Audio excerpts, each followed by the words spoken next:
Pyetje $1 milion, çfarë do të ndodh me çmimet e banesave në Shqipëri?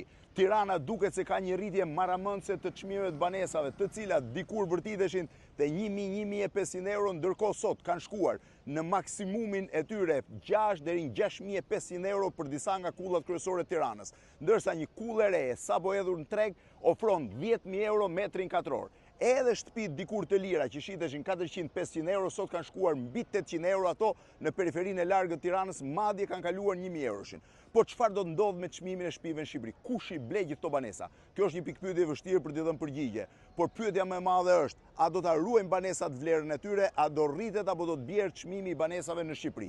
Deri tani unë jam konsultuar me mbi 10 agjenci për të dhënë një përgjigje të saktë. Përgjigja është që çmimet e banesave ndoshta nuk do të bien, po shtimi i ndërtimit do të frenohet disi për arsye të një frenimi në shitje.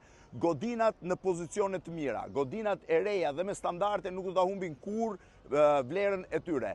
Godinat e hershme, të cilat kanë nevojë për restaurime, mund të bien në çmim, ndërkohë që ka një raport të zhdrejtë midis qytetit dhe plazheve. Godinat ose vlera e pronës në Bregdet mund të ruhet dhe të rritet për arsye të zhvillimit të turizmit. Jam në qendër Tiranës, ku dikur një shtëpi shitej $250.000 ose $250 dhe sot shitet 6.000 euro metri katror.